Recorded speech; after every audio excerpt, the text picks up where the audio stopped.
Buenos días, amados hermanos. Vamos nuevamente a predicar la palabra del Señor. Quisiera que abriéramos nuestra Biblia en 1 de Timoteo capítulo 2, versículos 1 al 7.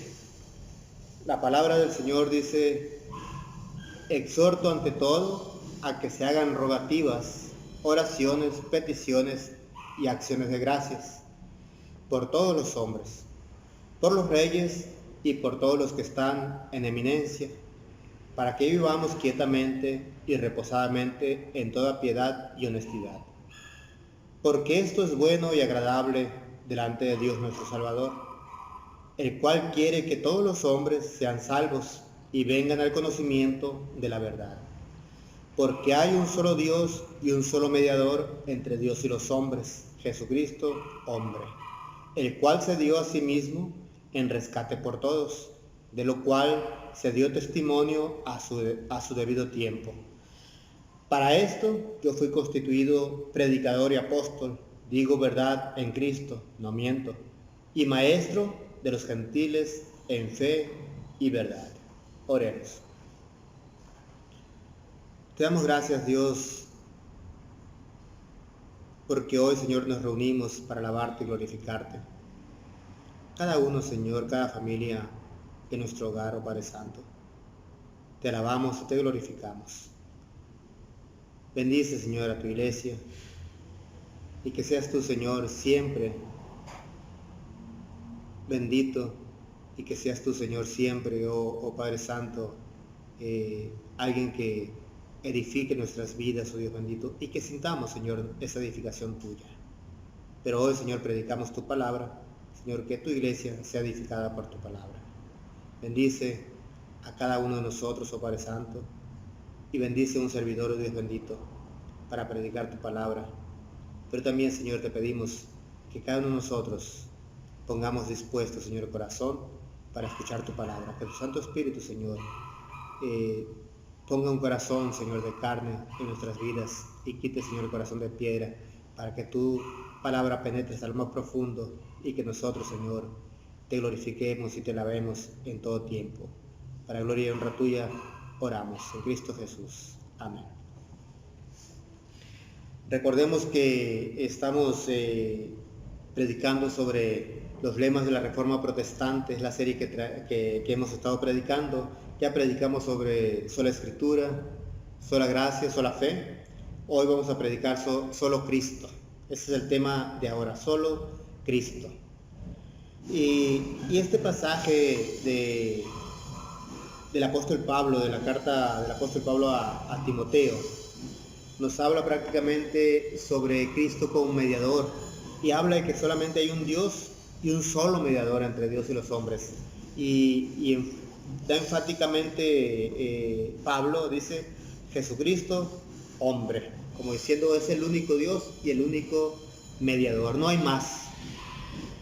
Cabe mencionar que en el tiempo de la Reforma Protestante, en este caso en el tiempo de Martín Lutero, la iglesia estaba perdida en muchos sentidos, sentido espiritual, sentido moral.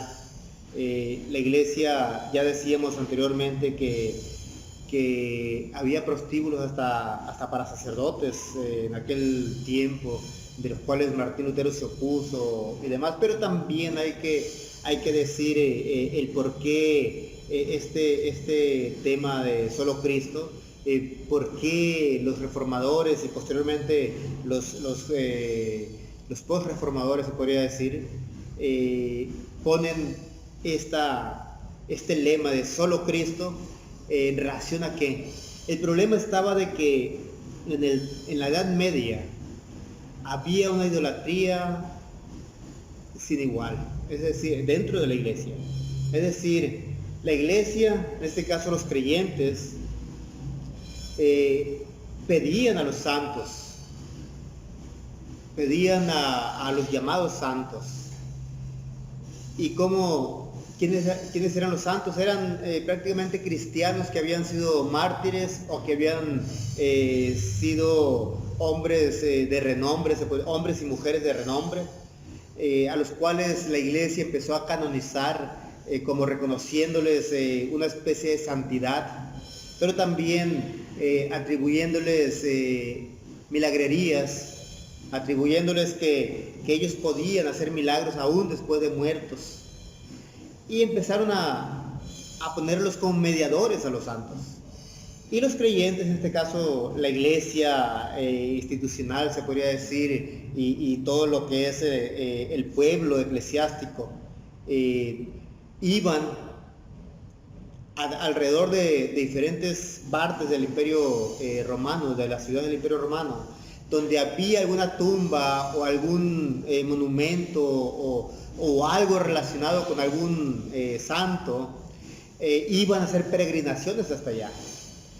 Por ejemplo, en el caso de Roma, que estaban los huesos de Pablo y Pedro en Roma, iban hasta allá a hacer peregrinaciones a pedirles a Pablo y a Pedro hasta Roma.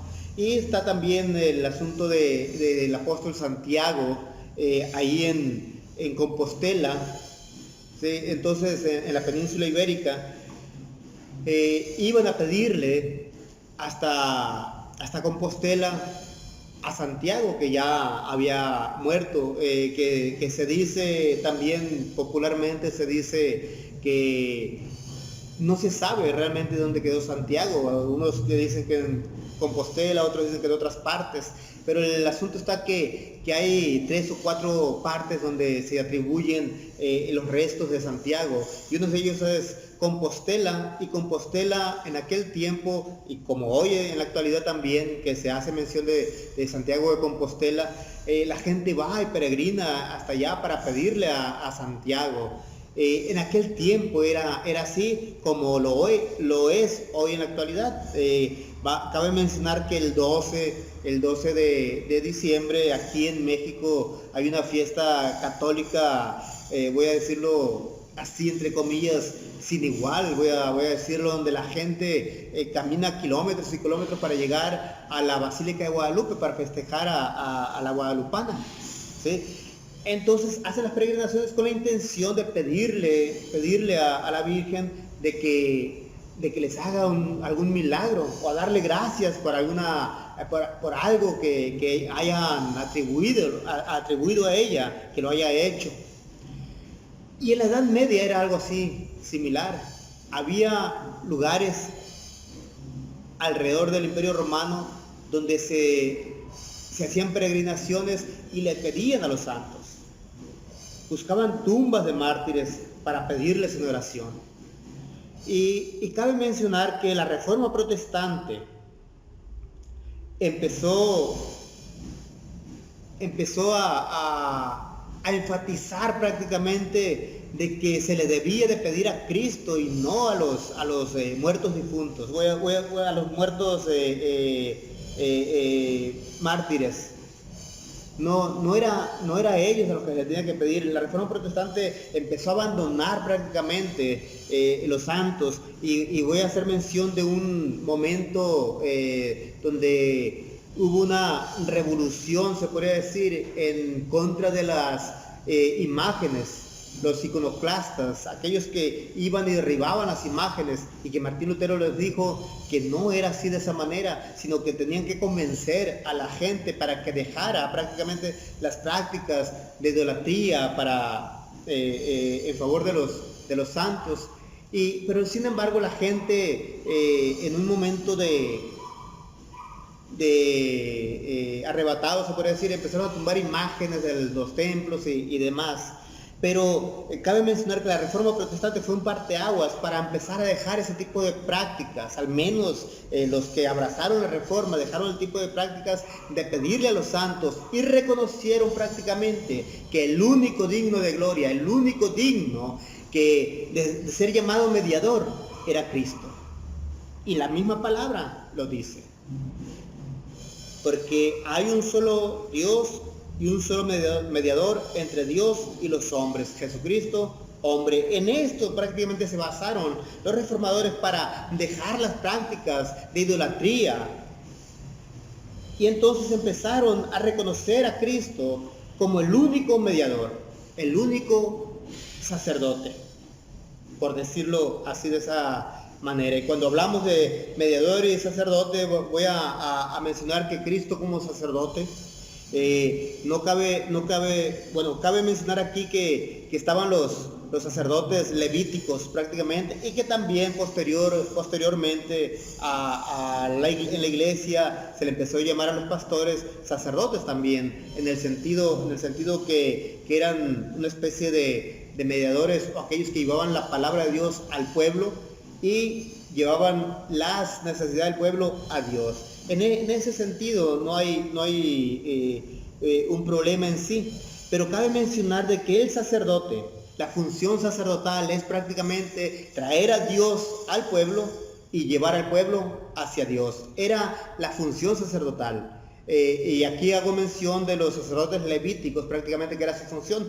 El asunto es que cuando las familias pedían algo a Dios o llevaban el sacrificio para el perdón de los pecados, podemos decirlo así, entonces llevaban al sacerdote para que el sacerdote prácticamente intercediera por ellos delante de Dios. Y una vez sacrificado el cordero, se lo ofrecía a Dios, y ya prácticamente recibido el sacrificio por parte de Dios, claro, sacrificado por el sacerdote, entonces se le daba a la familia el cordero sacrificado o el animal sacrificado, y la familia lo llevaba y comía la familia de ese animal sacrificado, ya asado en el altar, podríamos llamarle una especie de asador, era el altar, donde se asaba la carne del cordero.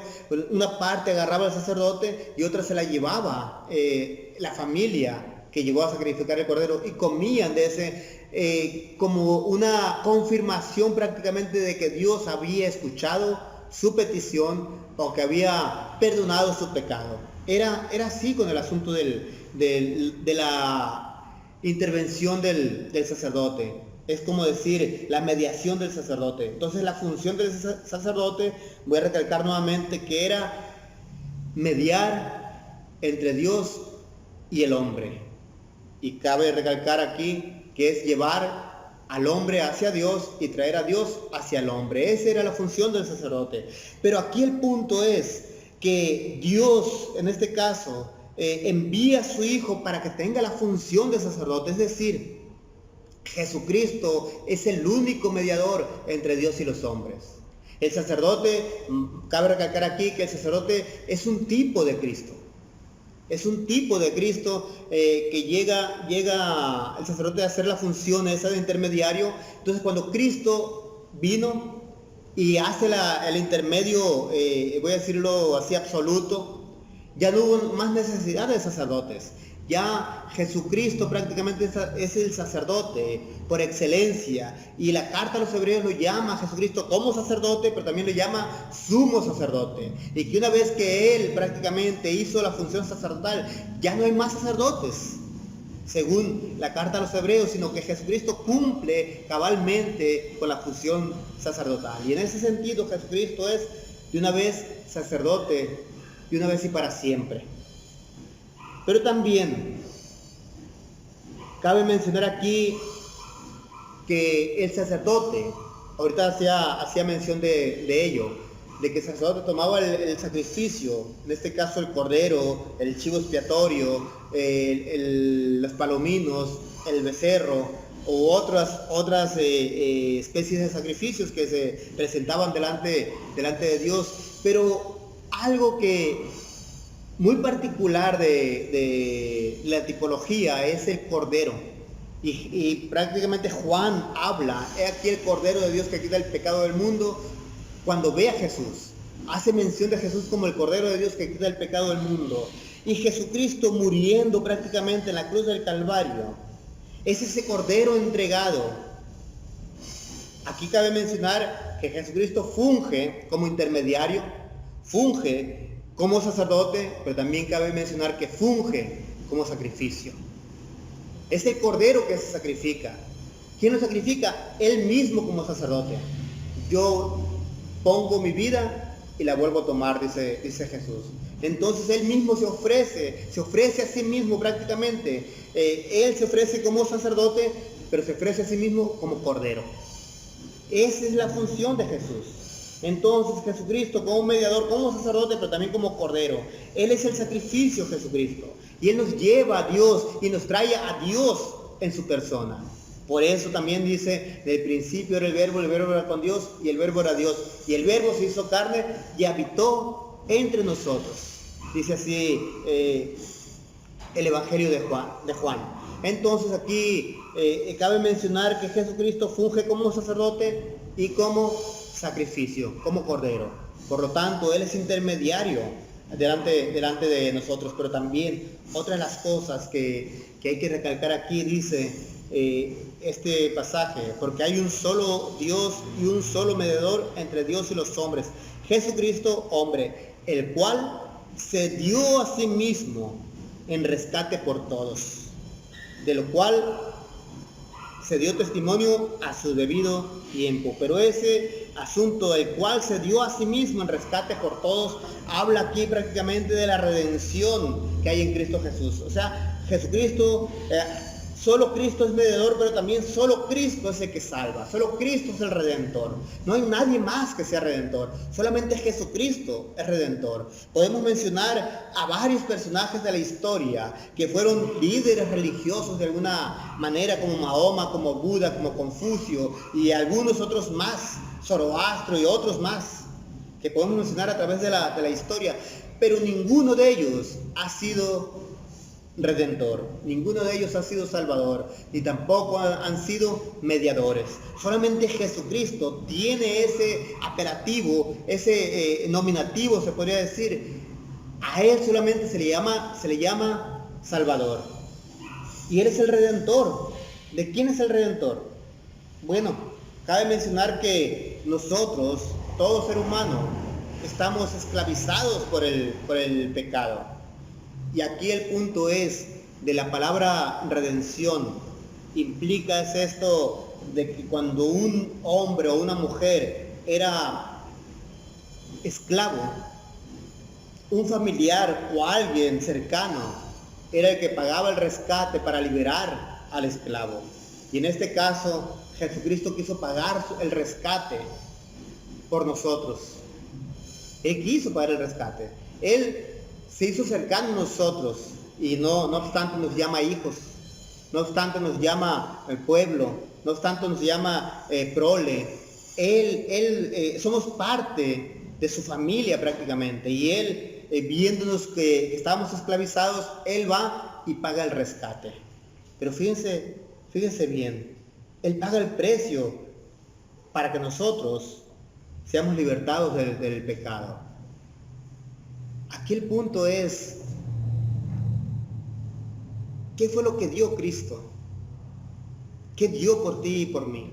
¿Cuál fue el precio que pagó? Dice la Biblia que nosotros hemos sido comprados a precio de sangre. Fíjense bien, a precio de sangre.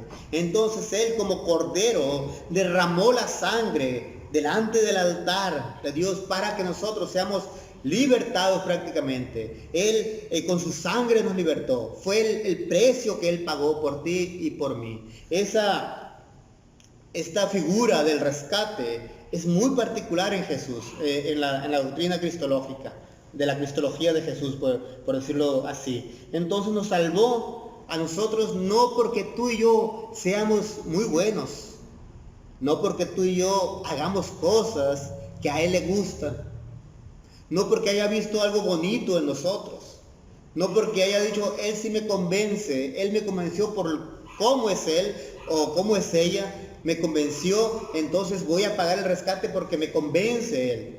No, Él nos rescató por pura misericordia. ¿Qué hicimos nosotros?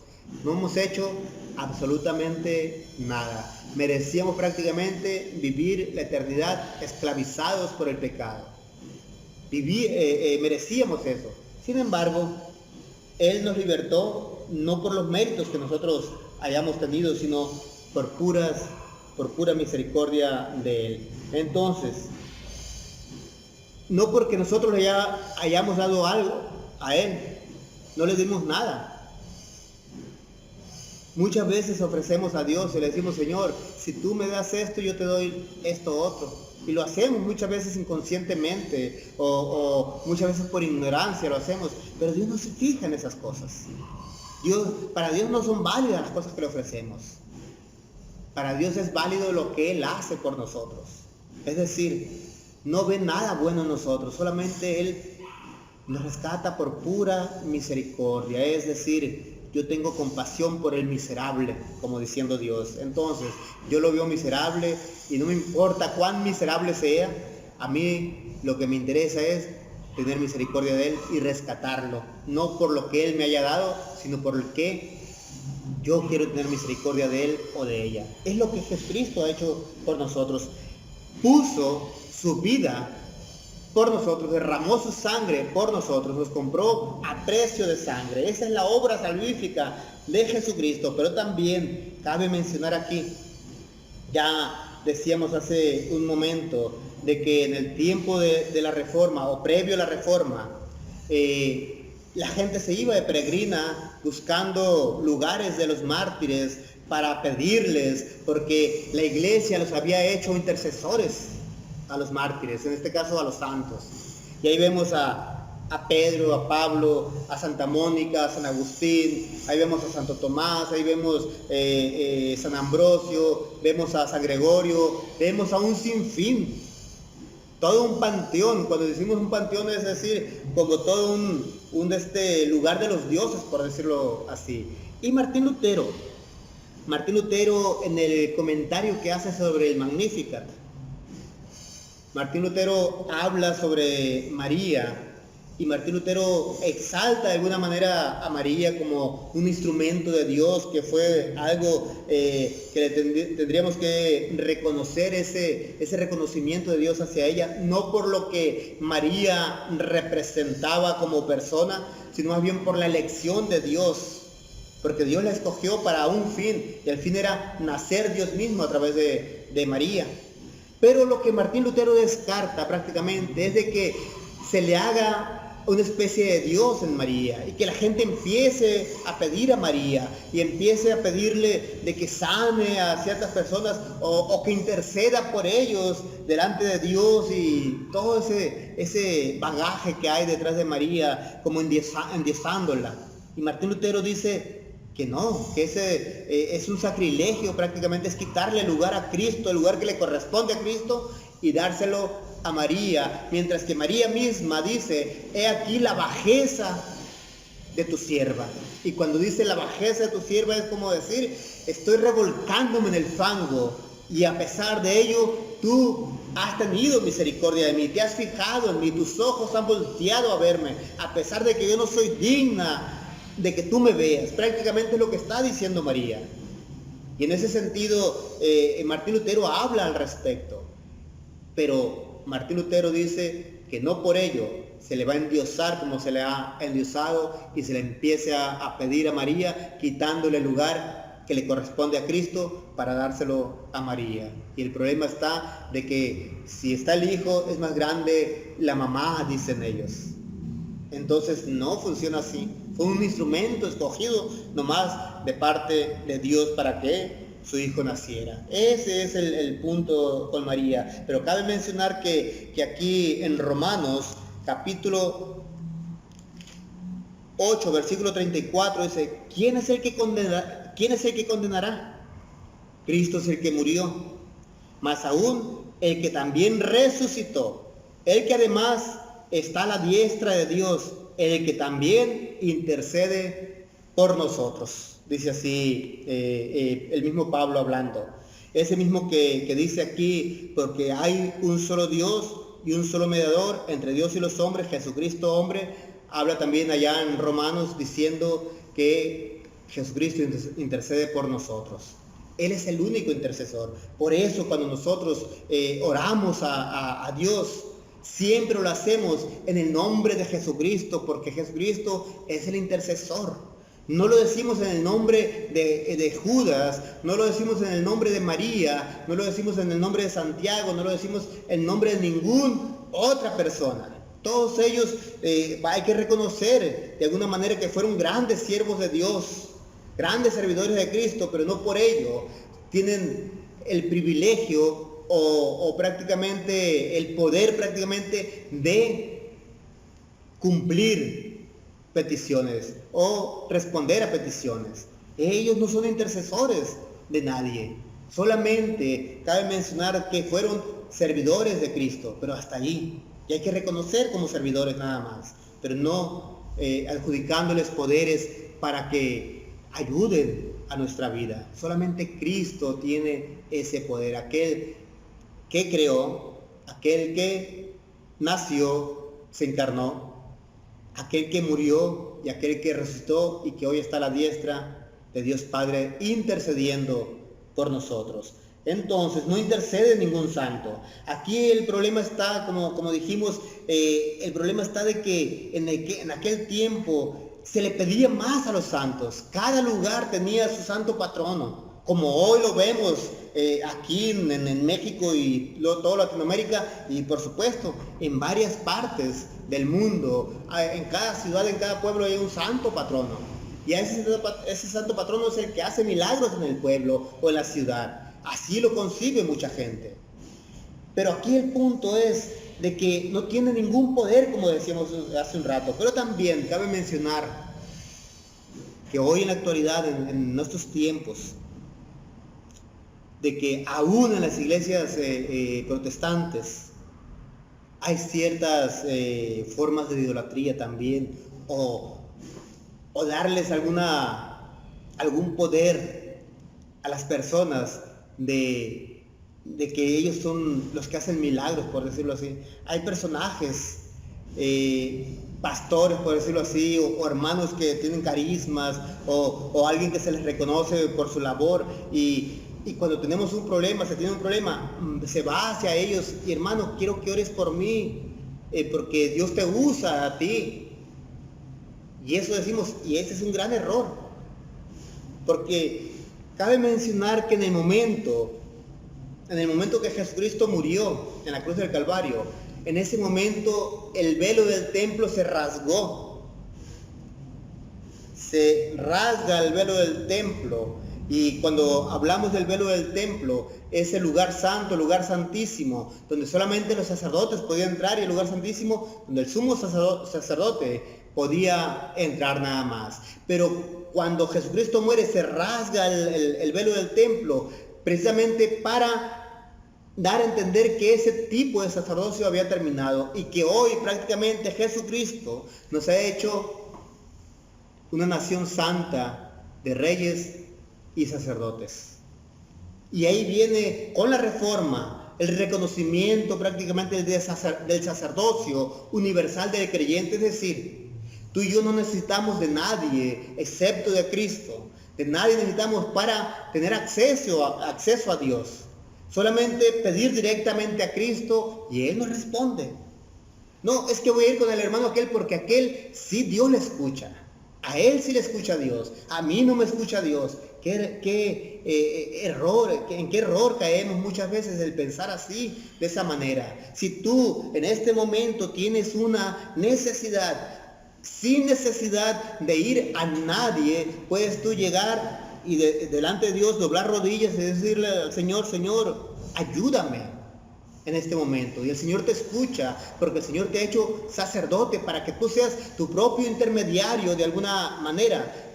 Claro, Jesucristo está para ayudarnos, porque Él es el intermediario entre Dios y nosotros, pero nosotros podemos interceder por nosotros mismos, orar por nosotros mismos, sin necesidad prácticamente de pedirle al pastor o a alguien más para que ore por mí. No quiero decir con esto que el pastor no tenga que orar, por supuesto que sí.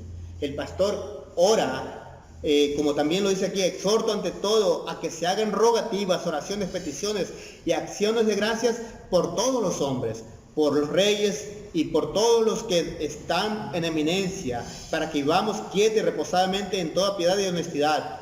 Porque esto es bueno y agradable delante de Dios, nuestro Salvador, el cual quiere que todos los hombres sean salvos y vengan al conocimiento de la verdad. Esto es, cada uno de nosotros tenemos la responsabilidad delante de Dios de orar unos por otros. Esa es una responsabilidad. Pero yo que tengo una necesidad en mi vida, sí le puedo pedir, ayúdenme a orar por esta necesidad que tengo. Pero recordar también de que yo mismo puedo orar por mi propia necesidad. Y se cumple aquí el asunto del exhorto de Pablo, de que se ore unos por otros. Pero en el entendido también de que yo soy sacerdote delante de Dios, no como pastor, sino como creyente, como lo eres tú, como lo es él y como son todo creyentes. Entonces aquí el punto es, mis hermanos, de que no hay personas dotadas espiritualmente, alguien muy especial para Dios que diga, este es diferente, Dios le ha dado ciertas cualidades a él y él es muy privilegiado por parte de Dios, entonces voy a ir con él para que me ayude a orar. Qué equivocados estamos en ese sentido. Tenemos que entender que los mismos dotes espirituales que le dio a aquella persona nos los ha dado a cada uno de nosotros. Es decir, los dotes espirituales son Jesucristo como intermediario, el Espíritu Santo como aquel que nos sostiene en nuestras debilidades. Esos son los dotes espirituales que Dios le ha dado a cada creyente. Y tenemos que entender entonces que nadie es más que nadie. Aquí el punto es el sacerdocio universal del creyente. Todos somos sacerdotes delante de Cristo, delante de Dios.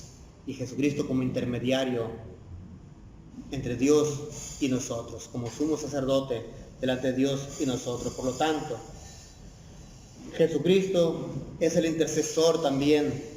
Él ora por nosotros día con día. Él está intercediendo por ti y por mí. Todas nuestras peticiones tienen que ir en el nombre de Jesucristo. ¿Por qué? Porque oramos bajo la autoridad de Jesucristo. Cuando decimos en el nombre de Jesucristo, al terminar una oración, es decir, Señor, te pido en la autoridad de Jesucristo, en esa autoridad que ha adquirido Jesucristo en la cruz del Calvario y en su resurrección. Aquel que es nombre sobre todo nombre, aquel que tiene autoridad sobre toda autoridad. En ese nombre, Señor, te pido, y en ese nombre, Señor, tú me respondes. Y en ese nombre tenemos que entender que Él nos responde, porque Él es el intermediario, Él es el sacerdote, Él es el único intermediario entre Dios y los hombres. Por lo tanto, mis hermanos, no pidamos a ningún santo, no pidamos, no esperemos prácticamente a que llegue una persona dotada espiritualmente según nuestra concepción, dotada espiritualmente para pedirle que ore por nosotros, ¿no? Híncate delante de Dios y pídele a Dios. Él te va a escuchar. Él prácticamente intercede por ti. Claro, cuando hay una necesidad, avisa a los demás para que ayudemos a orar, pero nunca dejar de orar uno mismo. Tenemos que entenderlo así. Oramos unos por otros, pero también oramos por nosotros mismos, en el entendido de que Dios nos ha dado ese privilegio de acercarnos abiertamente delante de Él. Por eso el velo del templo se rasgó, para que ya cada uno de nosotros delante de Dios podamos accesar al lugar santísimo. Recordemos que el lugar santísimo era el lugar donde el sumo sacerdote entraba nada más. Una vez rasgado el velo del templo, entonces quiere decir que ya no hay barrera entre Dios y el hombre. Ahora solamente está directamente a Jesucristo, que es Dios y es intercesor. Entonces tenemos acceso directo delante de Dios. Por lo tanto, mis amados hermanos, solo Cristo es el Redentor, solo Cristo es el mediador, solo Cristo intercede por nosotros, solo Cristo tiene toda la gloria y toda la honra. Oremos. Alabado Dios, te bendecimos y glorificamos tu bendito nombre, oh Padre Santo. Gracias, Jesucristo, porque has dado, Señor, esa facultad, Señor, a los hombres de acercarse directamente delante de ti, oh Padre Santo. Pero también, Señor, has llamado a orar, oh Dios bendito, a ti en el nombre de Jesucristo, que es el único intermediario, el único intercesor, el único mediador entre Dios y los hombres. Muchas gracias por Jesucristo. Ahora, Señor, te pedimos que nos des, oh Dios bendito, esa seguridad y esa certeza, Señor, de caminar en ti día con día, oh Padre Santo, confiados, Señor, en la obra salvífica de Jesucristo, aquel que nos compró a precio de sangre, que se entregó a sí mismo como cordero inmolado delante de ti, oh Padre Santo, para salvar, Señor, y redimir a todo hombre, aquel que ha puesto su fe en ti, oh Padre Santo. Muchas gracias. Bendice a tu iglesia, donde sea que esté, oh Padre Santo, alrededor del mundo. Que tu iglesia, Señor, siempre, Señor, tenga presente de que solamente a ti, Señor, tenemos que acudir para pedirle, porque tú eres el único intermediario, el único mediador entre Dios y los hombres. En Cristo Jesús oramos. Amén.